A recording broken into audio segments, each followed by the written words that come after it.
Welcome back to AV Veterans Talk. We're continuing our conversation with this week's guest, Lou Truckenmiller. So we're back here with Lou talking about all things in Lou's world. And My world. The bat boy and stuff. We just found out, you're the bat boy for the Baltimore. Well, my mother was the concessionaire for the Baltimore Orioles, right? Right. And so when they're looking for a bat boy, they look within their family.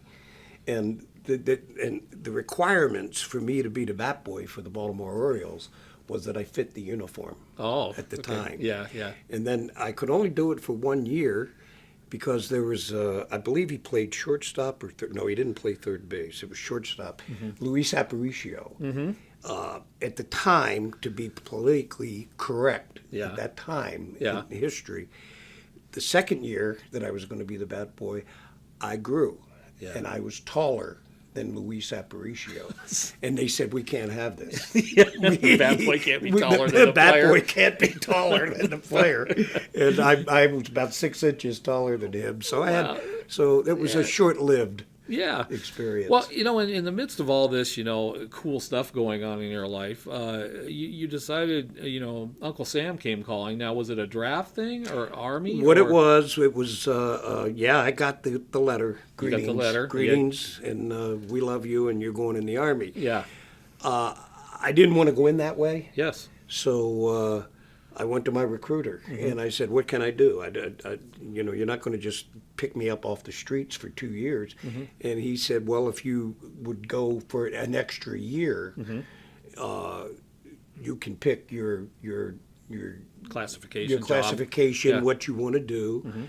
At the time, I was part-time disc jockey, so I said, well, I'd like to do that. I'd like to work for what was then called the Armed Forces. Yeah. Right now it's the American Forces. Right. Again, because we're so politically correct. Right. But so that's what I wanted to do, and they said, well, we tell you what, that is a POS. Yeah. And we can guarantee that you'll go to the school at Fort Benjamin Harrison in Indianapolis. He says, but you're either going to come out an announcer or a newspaper writer. Okay. We can't guarantee what direction you're going to go. Either one. Okay. Either one. Right. It was all part of the same school, and so I joined for 3 years, and I did everything. I went through the basic training, and I went through the Fort Benjamin Harrison, and then I got my orders. And I didn't. My orders said everybody else was getting orders that said, you're going to Aberdeen Proving Ground, all these known bases. And my orders actually said PSNS, Tokyo. And to the day I got there, I didn't know what that meant. Right. And I soon found out the PSNS was Pacific Stars and Stripes. Oh, wow. So nice. I fell into it. I mean, you talk about an assignment. Yeah. And I always tell people, to this day, my nieces, nephews, grandkids, I just have a nephew that just finished boot camp in the Air Force. I tell everybody the story that it was, and it's true, and you've heard it before, Bob, is that you give the military the boy, and they give you back the man. The man, absolutely. That molded. Yeah. That molded what I am today. Yeah. And I really was thankful for him. I got the Stars and Stripes, and I didn't realize that Stars and Stripes at the time. This was obviously during the Vietnam era. This was I worked for Stars and Stripes from 70 to 73. Right. That Stars and Stripes had the largest circulation in the world. Absolutely. I'm sitting here as a reporter for him. Right. Yeah. And it was kind of fun because when I got there, the first thing Stars and Stripes told me was, you're going to be interviewing generals, admirals, commander of the 7th Fleet, so we want you to hang up your uniform.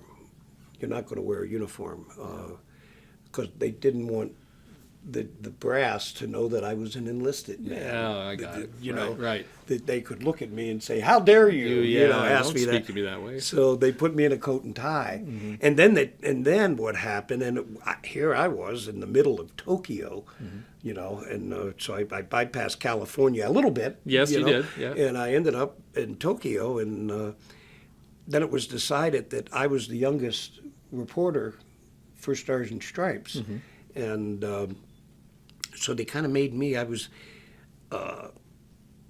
whenever an entertainer came to town, none of these old guys at Yeah. Stars and Stripes had no idea who Tom Jones was. Yeah, And yeah. they said, so send the kid. Send the kid. Oh, yeah. So you got to interview those guys and I celebrities. dozens of Wow. celebrities. The first interview the biggest mistake I ever made at Stars and Stripes was my first interview. I was interviewing Jose Feliciano. I was nervous. I was really nervous. Yeah. I'm like, here I am sitting next to Jose Feliciano. Yeah. So my last question to Jose Uh-huh. was, have you had the opportunity to see the Japanese countryside? Oh, great. And he said, well, I got a problem there. I'm blind. And I was like, oh, my God. I couldn't believe I asked Oh, him that. geez.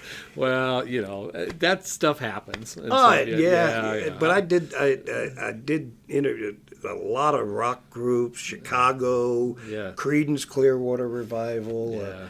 Tom Jones, the only way he would let me interview him was if I would be responsible for the champagne.